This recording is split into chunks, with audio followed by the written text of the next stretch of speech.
Inspiration.com.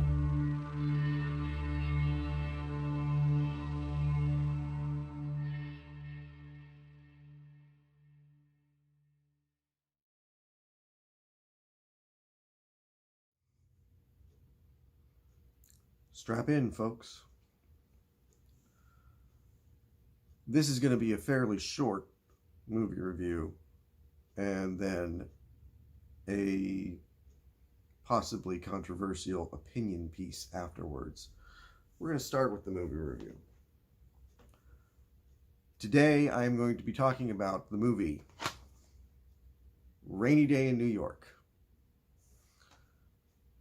Except my DVD isn't called Rainy Day in New York. As you'll see there, it has a French title. The reason this movie, which is in volume 9 of my 9-volume Woody Allen collection, the reason the title is in French is because I had to buy this movie from France. I ordered it off Amazon France. I had to drag out my old region-free DVD player in order to watch it.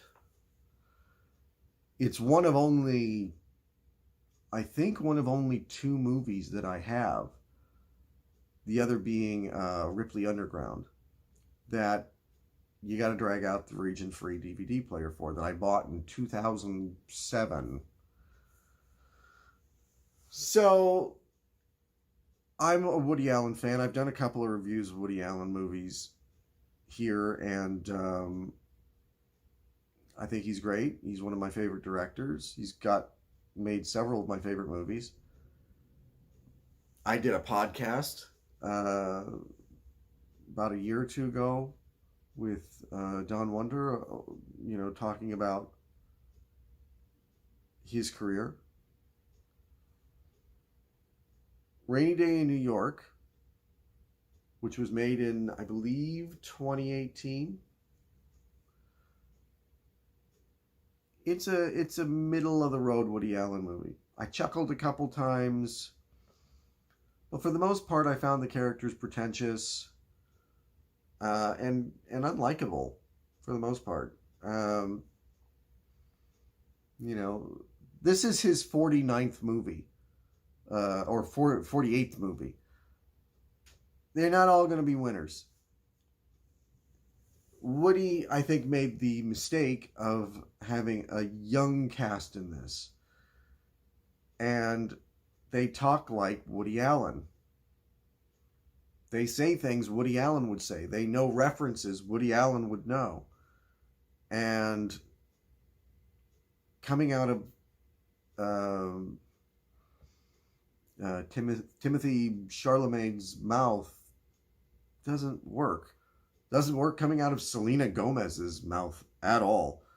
You don't for a second believe that these 21-year-olds are well-versed in jazz and art and old movies, and that would be their vocabulary. You never buy it. They do not act like young people. They act like people who would be more Woody Allen's age. The plot, Timothy Chalamet's character named Gatsby, that'll show you how fucking pretentious the character is. He's a gambler going to a fancy school from a rich family. His girlfriend, Elle Fanning, is that her name? I think it is. She's Dakota Fanning's sister. She is his girlfriend. She works for the school paper. She gets a chance to go and interview a big director, played by Liev Schreiber, and they're going to go do it in Manhattan. And so Gatsby plans this big weekend for the two of them, and he's going to show her New York, and because he loves New York so much. and they get into wacky misadventures and that aren't that wacky, and again, the characters aren't likable. Uh, Gatsby and his girlfriend are separated for most of the movie. She gets caught up in this sort of whirlwind of Hollywood craziness where she becomes the obsession of three different men.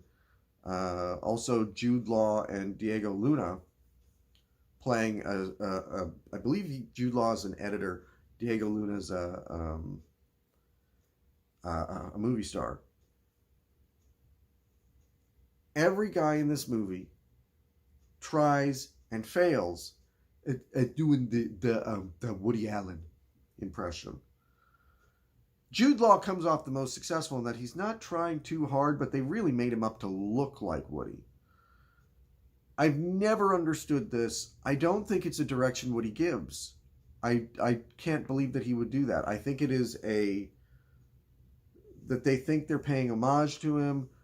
Lots of actors have done this. Kenneth Branagh did it.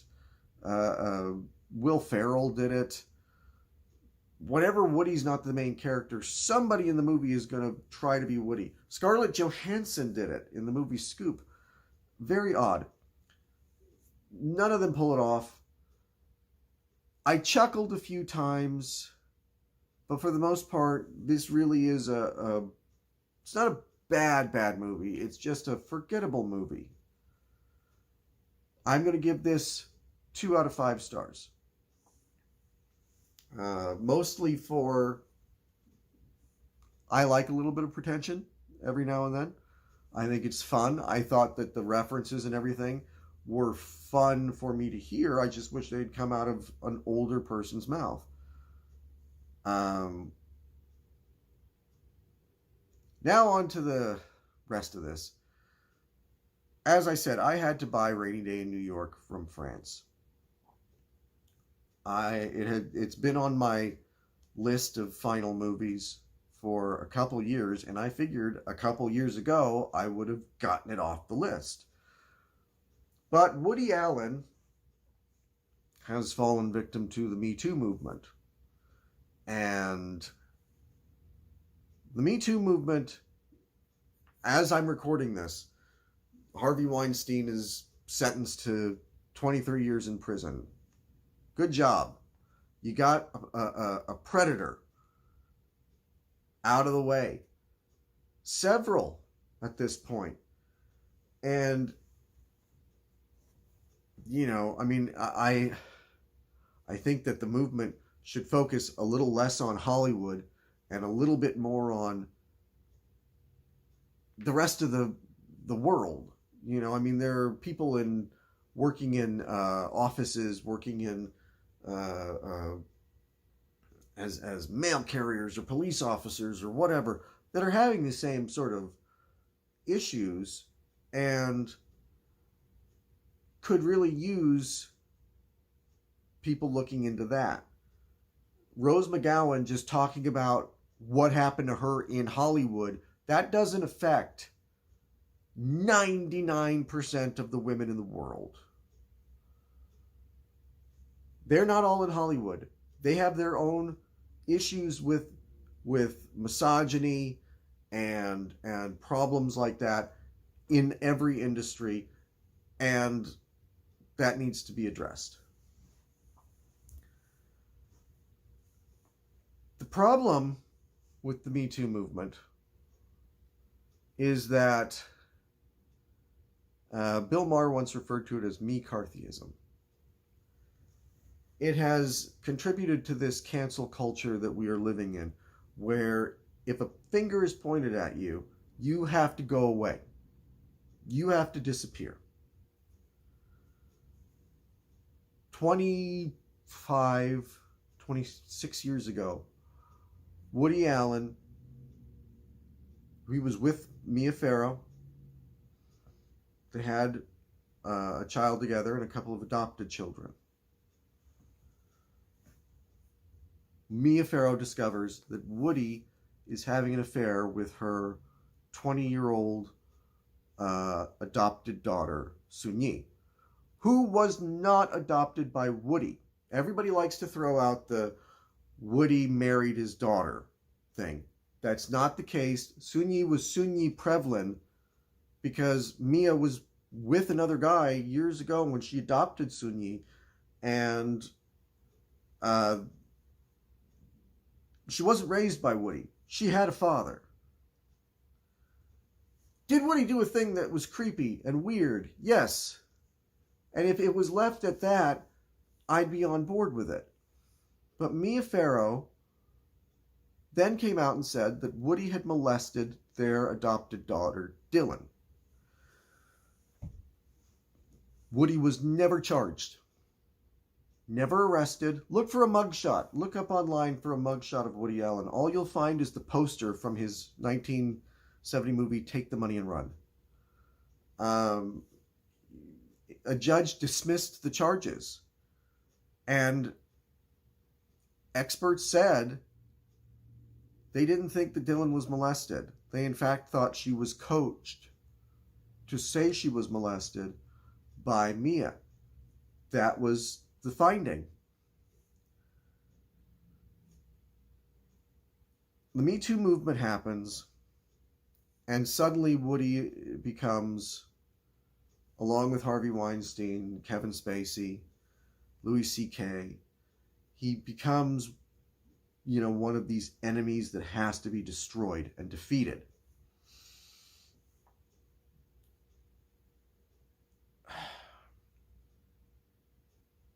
And for the most part, in America, they've succeeded.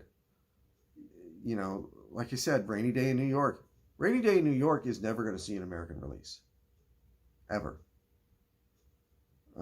His next movie, which he's already filmed, called Rifkin's Festival, I'll be ordering that from France when the time comes. His autobiography, which just this past weekend was canceled by the publishers because of pressure from the Me Too movement. I'll be ordering that from France because the French say that they're still going to publish it. This isn't about me being a Woody Allen fan. This is about me being a believer in due process and innocent until proven guilty. Woody Allen was never found guilty. And the Me Too movement is not a court. You don't get to just point a finger at somebody and say they did something and then not only make them go away, but make the rest of us incapable of hearing their defense. It is not up to them to decide what movies I get to watch, what books I get to read. If Rainy Day in New York had been released in the United States, it would have done what every other Woody Allen movie, almost every other Woody Allen movie does. It would have played in a couple of art house theaters, disappeared, lost money, and been swept along with Magic in the Moonlight and When in Rome as one of the sort of late in life forgettable Woody Allen movies. Every now and then he pulls out a Midnight in Paris or a Blue Jasmine. Rainy Day in New York would not have been one of those. Nobody was going to get an Oscar. The movie wasn't going to break box office records. It would have just become something Woody fans would go see, and that's it. The book, would it have made the New York Times bestseller list? Would it have? And if it did, great. That means people are reading it and making up their own minds, which is what we get to do. We don't need to be told this is reality, accept it. Don't listen to this.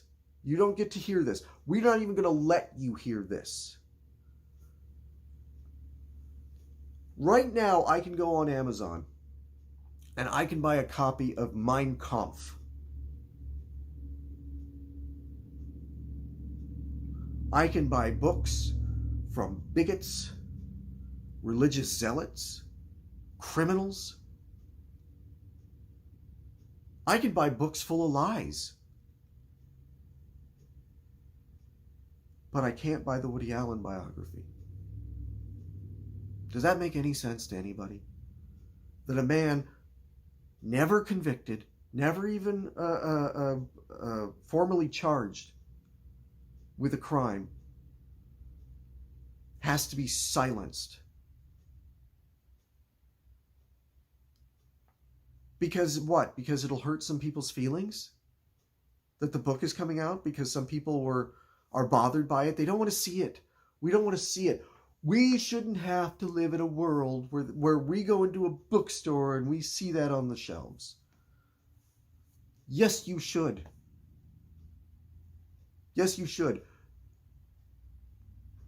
People don't get to just silence the opposition so that their reality is never challenged. You know what might have happened if that book came out? Some people might have read it who didn't like him and had their minds changed. They might go, oh, you know what? His story makes sense. I believe him. And you know what? Whether he did it or not, that is up for each individual person to decide. I have looked into whatever information is available on this really old case. I don't believe he did it. I just don't. I don't believe he did it. I don't think Dylan Farrow is lying.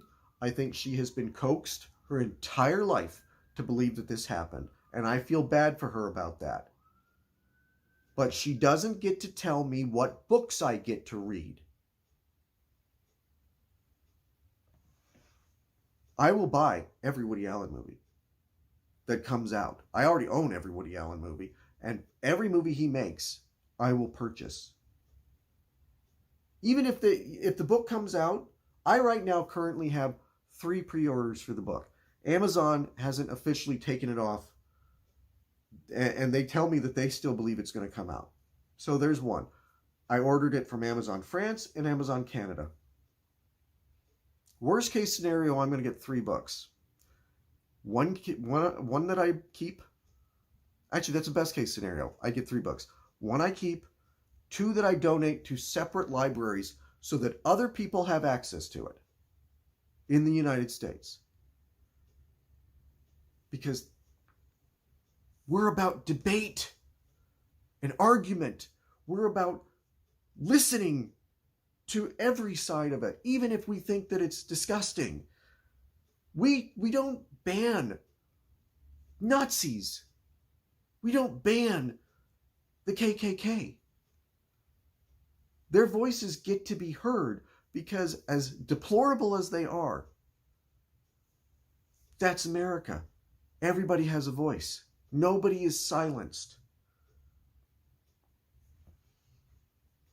The actors, a lot of the actors, most of the actors in Rainy Day in New York disowned the movie after the Me Too movement happened. Timothy Chalamet came out and said, well, I didn't know. I'm going to donate my money to the Me Too movement. Bullshit, he didn't know. Bullshit. This isn't a secret that this happened. This isn't a secret that he has this accusation over his head. It's been there since before Timothy Chalamet was born. And he made the movie anyway. And then he distanced himself because he wants to look like a good guy. He distanced himself because he doesn't want to appear, he doesn't want to get hit with it. Justin Timberlake, who was in Woody's movie Wonder Wheel, came out with a mild defense of him on Twitter and was bashed and destroyed. Anybody who I remember Kate Winslet, who was also in Wonder Wheel, defended him, and she got, I remember seeing interviews where she was just sort of, other actresses who were kind of in the talk at the time for Oscars, rolling their eyes and sort of, making her out to be some sort of traitor. Mira Sorvino, who was in his movie Mighty Aphrodite and who won an Oscar for her part, came out and said, I'll never work with him again. Well, First of all, nobody's working with you right now anyway. But second of all, are you going to give back your Oscar? Because that's what you do, right? You would no longer, like, whatever little projects you might have that nobody's watching, you're not going to go by Academy Award winner Mira Sorvino anymore, right?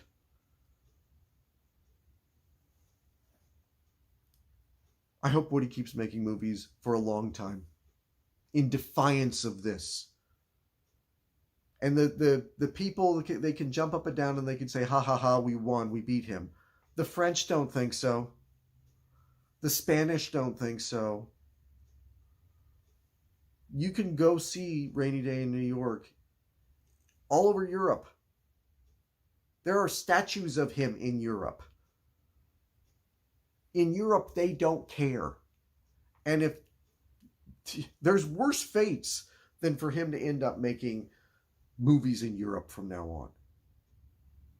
You didn't silence Woody. All you did was you made it difficult for people to hear his side of things, and that is not how you win an argument. You win an argument by arguing,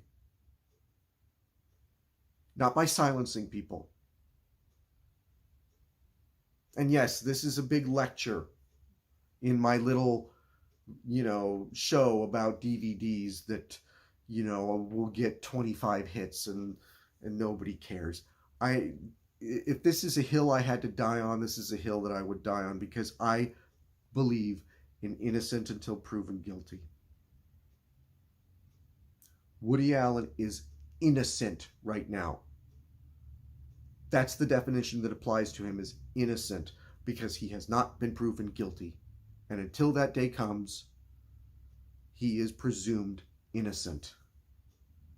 Ronan Farrow, who claims to be a journalist, states as fact that Woody Allen is a child molester. Journalists ought to know better. Even when there's a mass shooting and we know who did it, journalists always say the alleged shooter. And Ronan Farrow, if he wants to be taken seriously as a journalist, ought to be putting the word alleged in front of any accusation that he makes about his father.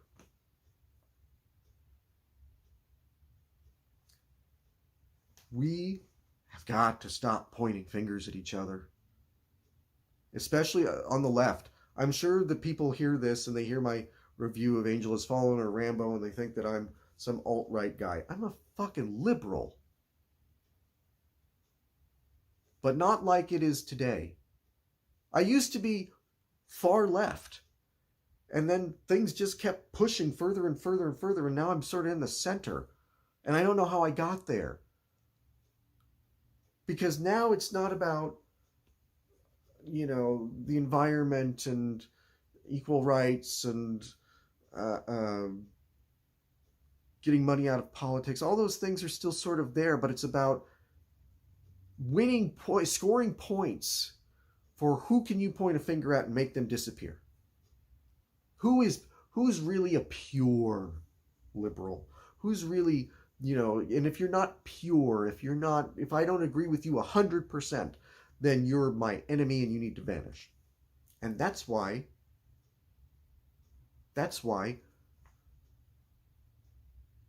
the state of our discourse is so horrible.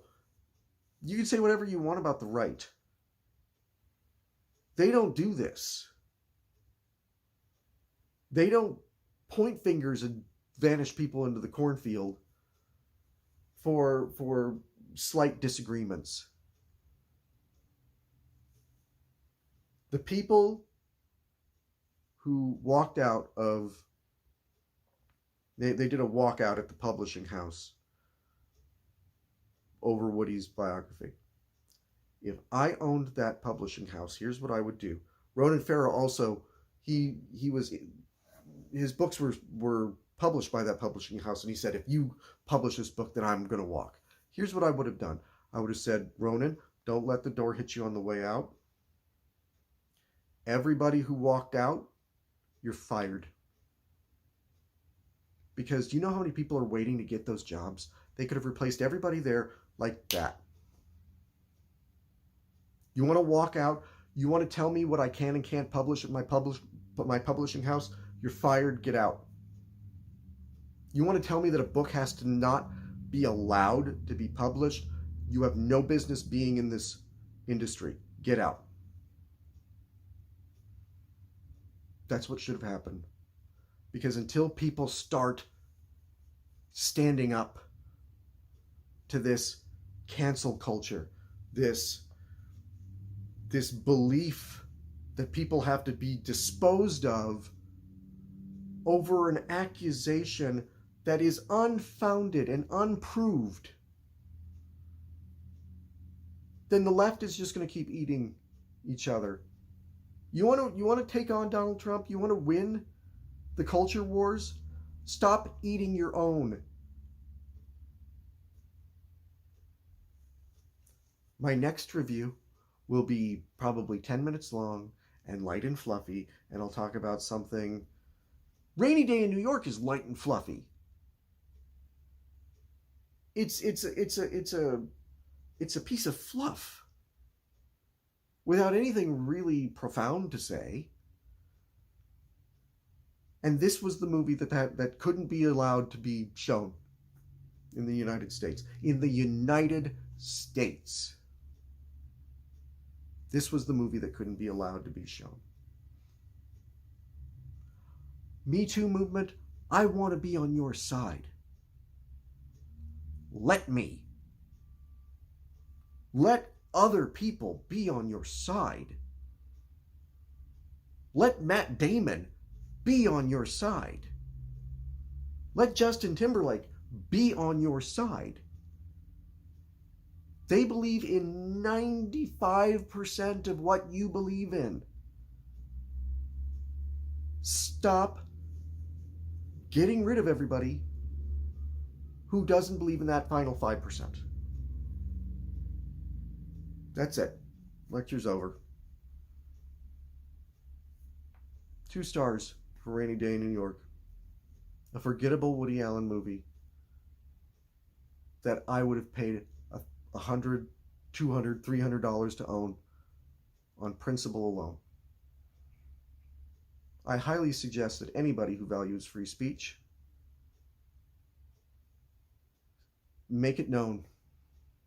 Make it known that you will not be told what to read and what movies you can and can't see.